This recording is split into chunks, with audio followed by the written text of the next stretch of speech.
Two guys have Minnesota sports flowing in their veins. Mackey and Judd on SKOR North and SKORNorth.com. Dex is going to fire someone's ass at some point on this episode. Mackey and Judd. Themes from the week. It's kind of become a fun little grab bag for us on Thursdays to go through and dive deeper on some things that we've touched on throughout the other podcasts. And there's one here off the top that I almost feel like if we haven't beaten the horse for 6 years, but I don't know, people keep coming back at us with stuff in this particular category. But a shout out to Green Mill Pizza for powering Mackey and Judd here. So we've been talking about Pep's Legit Pizza for several months here. Well, Pep's also makes and oversees Green Mill Restaurant Pizza, a Minnesota favorite, the iconic Green Mill Restaurant brand that most people already know and probably love, that tavern-style pizza, unique recipes, premium ingredients, restaurant-quality flavor, and you can bake these restaurant-style pizzas to golden brown perfection in your own house, in your own oven. You can find Green Mill Restaurant pizzas and more, including soft breadsticks and sauces, at your local grocer. Learn more at greenmillfoods.com. That's greenmillfoods.com, gents. Beautiful.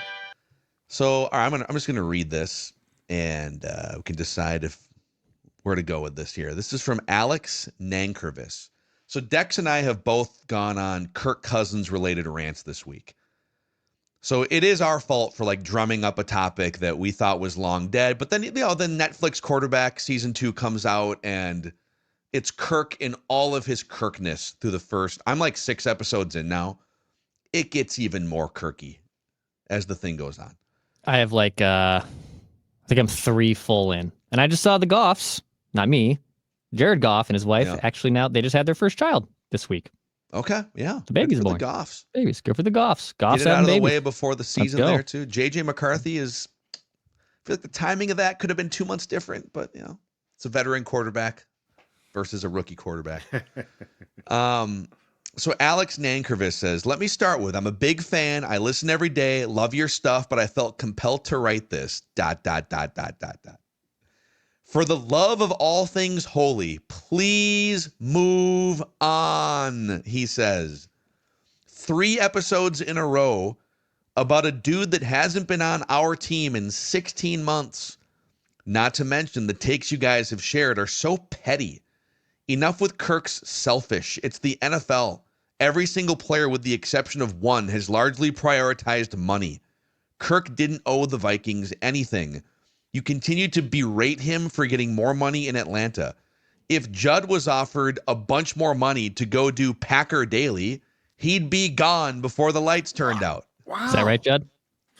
I don't know about that. Judd actually did cover the Packers once for the Star Tribune. So here's a question. Where would I live? If I could live here and I got offered a huge bump, I might do it, but I'm not moving to Wisconsin, I don't think, at this point. Aaron Nagler right now is ready, just phone calling you. How do I get him on Cheesehead TV? I'm going to snipe him from Purple Daily. You have to at least live in Hudson. Yeah, I wouldn't worry about that happening, guys. Well, Aaron Nagler lives in New York, so yeah, right? Yeah, I just don't think he's going to be calling me, so I wouldn't be concerned about it. Okay, the emailer continues here and says, are you guys upset that Andrew Van Ginkel prioritized Vikings money over loyalty to the Dolphins? Are you mad that Will Fries prioritized Vikings money over loyalty to the Colts? Sure. Kirk left for $60 million guaranteed more. Let's stop with the expectation that loyalty is worth more than life-changing generational money. Well, okay, first of all, let's back up for a second here, too. Or should we just move on? We could just no. Here's the one thing I'll say. This is about you guys, not Kirk. The reason why I'm not watching this is because I don't want to be triggered by him. I'm done with him. So I sort of agree with that part, okay? He's not my problem. I covered him. I know what he's about. None of what you've said surprises me, but it's triggering. Sure. The loyalty thing to me is a different discussion, and I don't even know if I care about that. But I do agree with the premise of you guys are allowing yourselves to be triggered by a guy who is a professional triggerer. Like, this is what he does. It's true. He's a pro at this. Yeah, and that's why I just want this. that's why I just don't want to watch this, because I've got other things now. I'm trying to see this through for a championship with my team right now. Yeah, I think, first of all, definitely appreciate Alex, loyal listener, appreciate you. I think Alex is misinterpreting, and I'll just speak for myself. Declan has his own Kirk therapy that he's going through. Yep. And he can speak on that. But it has nothing to do with he wasn't loyal to the Vikings. I'm glad he wasn't loyal to the Vikings, because for the last 4 years, I didn't want him to be the quarterback of the Vikings at that price point. So it's not about like the way that Alex is framing this. To me, it's about the hypocrisy and the fraudulence of negotiating contracts and prioritizing leverage in contracts like an MVP or a Hall of Famer, but then refusing to, or not being capable of, actually being the player that leads his team the way that the contract demands. So he's gonna fight for more guarantees. He's going to hold the Falcons over a barrel. If I'm going to leave Minnesota, then you better give me 100 bajillion whatever over 4 years. And then he comes in, as documented by Netflix, in Atlanta, and he subtly, if not overtly, blames all of the circumstances around him for his own poor performance. Yep. The offensive system sucks, and it's hard to learn. The subtle standard minor injuries that every quarterback deals with. Oh, my elbow got hit on a pass, or the defense is giving up too many points, feeling misled by the organization. It's like, dude, we're paying you to rise above all that stuff. And so you negotiate like an MVP and like a Hall of Famer, but your play falls in far, far short of that. Also, on the Will Fries thing here, if I can nitpick this part of the email, Will Fries came into his Vikings contract with $5 million in NFL earnings. Go get the bag from whoever offers it. It happens to be a really good team that, like, he's going to a better team for more money, no brainer, and playing next to one of his best friends, Ryan Kelly. Right. Kirk at 36 off a torn Achilles, already with $250 million in the bank. Yeah. You have some flexibility there financially, and he doesn't spend money. Like, he's notoriously frugal. Great clips, Kohl's, right? But in fast food. In watching this, you guys both went back to an X and have been to a degree. re-triggered. Yes. Like that's why I just won't watch it. Like, I get it. It's a good series. It's really good. I'm not watching it solely because of Kirk. I just don't need to see. I've been there. I have put the toxicity of Kirk Cousins behind me. I'm free of Kirk. I love being free of Kirk. Yeah, and I feel like I don't know. I feel like once you've been through it with the X, I almost feel like I'm trying to warn other potential suitors. I'm like trying to warn the Falcons, warn the rest of the league that this dude has a fraudulent process that he sticks by time and time again. I'm just saying to get his, and then pretend like it's something else, and that bothers me. I'm just glad we moved on. Yep. I think both things are true. Number one, if let's see here, I'm trying to think. If this was Geno Smith and it was Geno Smith's second time on Netflix and he made a bunch of money with the Jets and then went to the Seahawks and now he's with the Raiders and the Raiders lied to him, would I probably have as much interest in this? I probably wouldn't. I think that's fair to say. But his need to have everything secure in his way, and if any variable enters that, it is remarkable to watch a man who is 37 years old, who has made $300 million. I don't know how much, millions and millions and hundreds of millions of dollars playing football. And he left Minnesota, which he said, I don't want to leave Minnesota because you're going to draft a quarterback. And now I go to Atlanta. And what does Atlanta do? They draft a quarterback. Well, I don't know why I left Minnesota.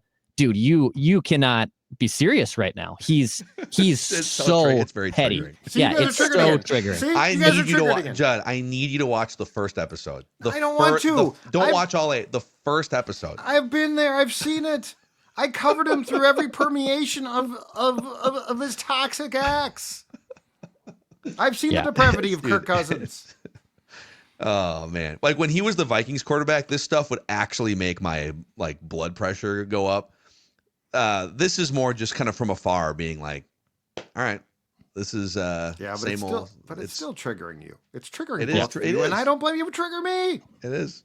I moved on. The other thing I've learned from watching it is I've probably written off the Lions. I thought the Lions missed their window, but they're going to get a bunch of defensive players back. And Jared Goff and Dan Campbell have something together. So unless they hired complete nincompoops at those coordinator spots and they suffer a bunch more injuries, the demise of the Lions probably a little overstated by me over the past few months. Well, I mean, I have definitely been the biggest Lions hater in the last 3 months. I think they're going to finish last in the division, but I will say my opinion of them has changed greatly. My opinions of Jared Goff have 100% changed. He is awesome. He's an awesome dude. Another theme from the week here. So we talked about the last couple days with Royce, Twin Show, the MLB Home Run Derby swing off to end the All-Star game. That they get to the 10th inning and it's tied. And maybe in the regular season, if they ever did this, they'd let you play an inning or two with a runner on second. Then maybe in the 12th inning, it gets to a swing off. But there is some rumblings that they would look to do something like very hockey-like with the shootout. What are some other things that you guys would change or add in various sports? Oh, well, we've talked about the one, but I mean, it's to me, it's the number one thing of like alterations in sports, but the onside kick becoming a 4th and 15, like that's just a no-brainer. The onside kick needs to exist, and I understand why it's been eliminated for the most part. I mean, you can still do it, but it's not really what it was. But the 4th and 15, like, if we're talking about things, so I think the swing off to decide a regular season game is a terrible idea, but it would create excitement. Now, I think eventually, like the shootout did, that would wane, right? I think the 4th and 15, if you are down by, I don't know, 3 points, right, late in a game, would never wane. I think that would always be just a really exciting play. And you and Chris Longfield brought this up 10 years ago. But you're 1,000% right. It's one of the great. It's the fact that we haven't gone to this, to me, is one of the biggest faults in football. Yeah. What is the opposition to it? Because it's more fun. You could argue that, well, it's too easy. Okay, then find whatever the yardage. Maybe it's not 4th and 15. Maybe it's 4th and 19. I think make it harder. Okay. Yeah, I think it's that 4th and 20. And then you're just relying on this one random thing. The penalty factor is penalty thing is a big thing there. Yep.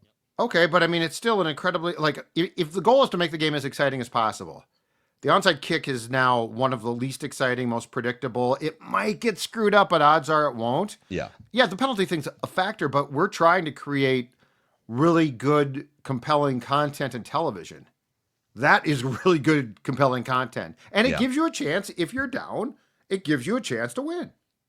Would that play count? So let's say, 2 questions. Let's say it's a 4th and 15 from your own, 20-yard line or whatever. 4th and 19 from, your own 20. And you're down by 6 points with 15 seconds to go. Sure. Is it timed? And if you score a touchdown on that play, is it a touchdown? Or do you just get the ball 15 yards beyond? I think you'd be defending against a touchdown. Yeah. Right? Yeah. I mean, theoretically, yeah. Yes, you're right. And if there's no time on the clock, or if there's 1 second on the clock, and it's, I guess an onside kick, is timed. So it would have to be a timed play, Correct. right? Once a ball, yes. An onside kick is timed. Yes. So, but it's the best idea. It's the best idea of ideas that should be instituted among the major sports, I think. I'll give you one in a non-team sport. Noise in golf. I would love to see the Phoenix Waste Management Open. Oh God, that's funny. At every single, maybe not stadiums at every par 3, but there's that one tournament every single year I think it's in January or February down in Phoenix area. Yep. And it's just a party, and it's acceptable for there to just be buzz and noise throughout the entire 4 days of the tournament. Yep. You're lining up over a massive putt on the 17th hole, and there's just people hooting and hollering, and it's all part of the vibe. And then some of these tournaments, like the Masters, it's like you can't bring your phone in, you can't right. even, you can barely talk to your friends. I think it would be if you turned on a golf tournament, especially the non-majors, where like it's the Travelers Championship or the John Deere Classic or something. If people were going crazy throughout the entire duration, wouldn't it be a better TV product? Wouldn't it be more fun to watch? Probably. That would be fun. Yeah. I don't know. Well, it's weird too. How do we decide what sports you can't make noise in? Because tennis, you can't make noise too, right? Right. But if you play the question out, okay, there's probably nothing more difficult in sports, I would guess, than trying to hit a baseball. But baseball games are loud. Yeah, ideally you'd like full silence, concentration. Yes. You can see. It might sound crazy, but if I'm trying to hit a golf ball and I'm good, it's stationary. Baseball, you don't know what pitch is coming, unless you're the Astros, and you are trying to hit a moving object, right? So like if you thought about it, really baseball should have complete silence when I'm trying to hit, but of course you don't, and you shouldn't. There's also trying to corral, like, depending on the stadium, 15 to 40,000 people that are all in the same stadium and getting them to be quiet at the same time. But we expect tennis fans to be quiet. Now, and there's probably how big is the U.S. Open. I don't think they're that quiet. People. But like Wimbledon, they're quiet. To your point, in golf, you're supposed to be quiet. It's a station. The golf ball is stationary. It's not going anywhere. Yeah. Couple things. I like this. And this is only like in the last few years I've come to this conclusion. I can't stand tennis. I don't enjoy it. I've tried really to watch it. When I worked at Sport Radar, I think this is where this started. I think my disdain for tennis started when I had a brief stint at Sport Radar. We had to score things, every little thing. First serve, aces, double faults. You had to intently watch it. Wait, so you would part of your job was to watch tennis matches. Yep. And score the tennis match? Yep. Provide the information for stats that people can then look on to bet on tennis. Yes. And it's intense, man.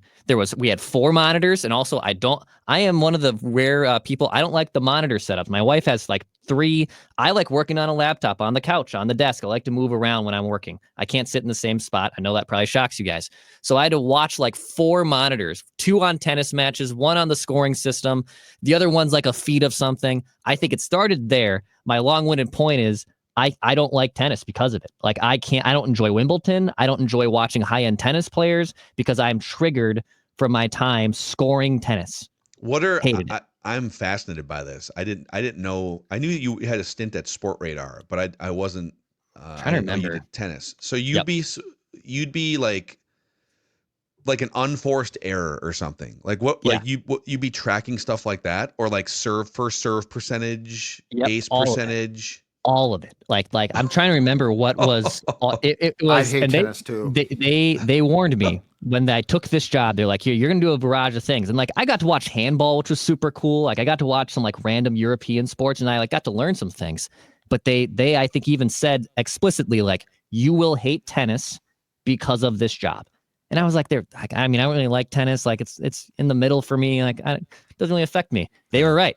By the end of that, I hated tennis, and it has now affected my life 8 years later to the point I can't watch it. What was the feed TV wise for handball?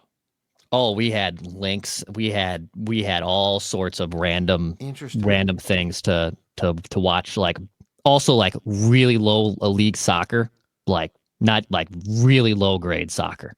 But there was links and feeds for us available that were only available at the office too. I couldn't go home and watch them. So in Europe, they've got the different ladders of leagues where if you're in the Premier League, you get relegated to the whatever the next league is. I think it's Champions League. The Champions League below that and the league below that. Yeah. Okay. And as someone who also I don't love soccer that much, I will say scoring and we had to do some intense scoring with soccer, who's taking the free kick, who's taking the corner kick, who had a header, who had a shot off goal. I actually kind of liked that because in soccer, if you're watching as a spectator, it's kind of dry, right? There's not a lot of action. It made you pay attention intently for 45 minutes at a time to the point where the game touches. Yeah. If there was certain amount of what? I missed that. I said I missed it, but I think it was I don't know, number 6. Start to You're asking if Declan like made up exactly stats? like you're tracking all this stuff. Did you ever fudge it and be like, I think I saw that right? I did pretty well at it actually. It was like especially if it was like free kicks or corner kicks, there was enough time to see, oh, it's number 21, and you would just click 21 free kick, 21 corner kick. I'm thinking more touches. Yeah, like ball goes here to here to here, and you're like, good enough. None of that. But like formations, if it was like a 3-4-4, like we had to do, like it was intense, man. Wow. It was nuts. Yeah. Wow, that's incredible. Yeah, I think I don't hate tennis, but like on the men's side especially, women's have been a little bit more, like Serena won every tournament for a long time, but it's been a little bit more, I feel like, open. On the men's side, we literally went from 20 years of the 3 guys winning every tournament basically. Yeah. And maybe Andy Murray would pop in once, and like Roddick got one, but it's like these 3 dudes just and the Joker is still, he got to the semifinals of Wimbledon. He's 38 years old now, and now we're like right into the next 2 guys. Is it Sinner and then Alcaraz? Yeah, it's just kind of it's so predictable at this point, and all the other players are playing for basically semifinal round. Anyways. I got one more thing for you guys here in the themes from the week before Declan fires someone's ass. So Luke emailed into the show and said he thinks we've been talking a lot of the Wolves are in the middle of a nice run here. The Vikings we think are going to be really good. So he said the Wild, Wolves, and Vikings will all have at least 1 championship apiece by 2030. So in the next 5 years. We are entering the golden age of Minnesota sports. Okay. I think you could make that case with if J.J. McCarthy is a stud, you can 100% make that case for the Vikings. Yeah. Anthony Edwards is already a stud. And if you get like Dillingham joining the party or Terrence Shannon, TJ Shannon, they've already been to the Western Conference. You can kind of see it. All right, if these 2 guys click, maybe Jalen Clark, there's another step in there. Yep. I don't know if I see it. I know the Wild with Kaprizov. The Twins have, even with talent, it's like the Twins have had so many guys not living up to the standard. So I don't know if I would say it's a golden. This isn't better than like some of the late 90s, early 2000s when you had all 4 teams good. What's the definition of the golden age when it comes to successes of all the like 4 major men's professional teams? Well, he's saying multiple championships on the horizon. If that's the case. There was a run there in 2002 to 2004 where 3 of the 4 teams got to at least the conference championship games, a series of their respective leagues. So like there was a decent little run there. That was pretty good. Yeah. The Wild, Wolves, the Vikings didn't. The Vikings went to the NFC title game in 2000, but then didn't go back again until 2009. But they like won a playoff game in 2004. Like, so that was a pretty good run. 2000 and 2005, you nailed it. Like all that was the golden age where at least all 4 of those teams went to the conference finals or the conference championship game. Yeah, Vikings in 2000, Twins in 2002, Wild in 2003, Wolves in 2004. Right? Yeah. Yep. That was probably the best. Something like that. Okay. Yeah. So, I mean, I hope he's right. It'd be great if he's right. Luke, I think we've seen too much. Luke, if it happens, we'll celebrate it. We'll play Ode to Joy. Okay, Declan's going to fire someone's ass here in just a moment. North American Banking Company, whether you got fired or not, they can help you with your finances at NABC. Minnesota-based since 1998, 6 locations across the Twin Cities. And they can help you whether you're tackling a renovation, financing a car, buying a home, or starting a new business, or just a better checking and savings experience. North American Banking Company will give you peace of mind about where you bank. Go to nabankco.com/Mackey to learn more. We appreciate them powering these podcasts and supporting what we're doing here at SKOR North 2. Member FDIC, equal housing lender. And speaking of golf, I want the 3M Open to be one of those party vibes. I want it to be the Phoenix tournament vibe of the North, of the Midwest, Dex. Well, it's coming up July 21st through the 27th at TPC Twin Cities in Blaine. Big names, Max Homa, Wyndham Clark, and more are going to be there. Tickets are available, 3mopen.com/tickets. That's the number 3, letter M, open.com. So go to 3mopen.com to learn more. Plus, Lee Bryce will be performing a concert on Saturday. So plenty of fun stuff. They have the food and fun at the Fan Village, too. So, yeah, it's their own little Phoenix Open over there. Go check it out. July 21st to the 27th, 3mopen.com. Hopefully Wyndham Clark doesn't destroy the clubhouse. That's also true. Don't do that. All right, so I have seen this. I saw it. A Swilly, who is now a John Boy. She was one of their recent hires. She brought this up to the group in Atlanta. There was a video about it. I brought it up to my wife, and apparently, society pronounces this abbreviated word differently than others. So the full word, collaboration, right? One of those buzzwords. The small version of that is if you and I were to do a collab. What would you call that word, Judd? Collab or collaboration? Collab. Is it? We would do a collab. You do a collab, or would you do a collab? Because no, I call it collab. I say collab, and apparently everyone else is saying collab, and this is a thing. This is an actual thing. Like half of the John Boy people also said collab. Other half said collab. Yes. I'm trying to figure out which one it is. If it's collaboration. It's collab. Collaboration. Collaboration. Collab. Where are we getting collab from? If it's collaboration? Wow. So wait. I didn't even know there was like a collab island over here with Declan and like half of the people from John Boy. Right. I didn't know this pronunciation island existed. Collab collab? I'm going to fire the collab people. I can't get behind collab. It's collab. Judd, you want to do a collab? Yeah. You're a musical artist. You're podcast. You know what? Let's do a collab. A collab? We collabed. Here's the thing. We collabed. We collabed. When do we start to shorten it? It's kind of it's like I think kind of a Gen Z, maybe like a younger millennial thing. Okay. When you work together on a project, a musical project, or Sure. but it could also be a work thing. Hey, you guys want to? We got a group project we need to work on. You want to go collab on this report? I feel like collaborate is a fine word. Like I don't think it needs to collaborate? be shortened. You're firing both. You're firing the collab I don't think and it the needs to be collab shortened. people. I think there's some words that are good to be shortened. Here's the thing that I realized: if you're going to shorten a word, it needs to sound good. I don't really think. I think collaboration is a good word. I think if you shorten it, it doesn't sound good. So why are you shortening it? I'm just pulling up if there's like a slang. So I'm finding everybody who's dictionary, shortening collab. a fine word. Like I get what it means. I just don't think that you need just say the word. There's got to be like a pronunciation guide on Urban Dictionary actually dictionary.com does have collab or collab, however you pronounce it. And it is collab. The LA on dictionary.com, the LAB is emphasized. Collab. A new collab between a designer and a clothing brand. Thanks to all my collabs.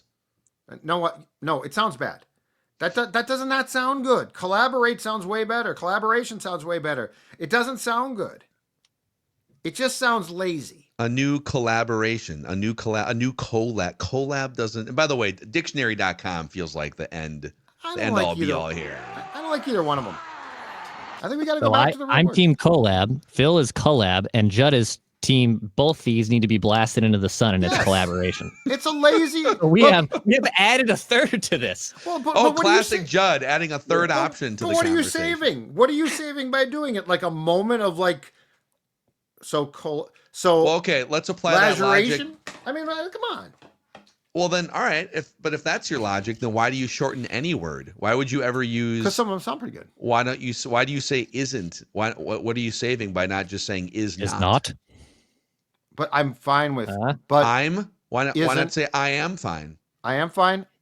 Because you know what? Those make sense. Contractions make sense. Contractions. See, you're doing contractions, which I have no problem with. So isn't I'm. Those are standard, but those are standard contractions. You're talking about shortening a word that's a fine word, a good word, a solid word. Collaboration. It's 4 syllables, though. right? Right, but it's 1, just 2, 3, 4, and we're turning it into 2. It's we're For essentially we're being Okay. 50% more efficient with our Okay, word flow. I'll rephrase this. Think about this one. You wouldn't write, or perhaps someday, but if you're writing like a sentence out, and I'm not talking about texting. Texting is just off the charts weird. But if you're writing a sentence out, you would not write collab in a sentence. Like, Yeah, you would. Isn't Yeah. I'm those words you write in sentences. No, I would put collab in a text.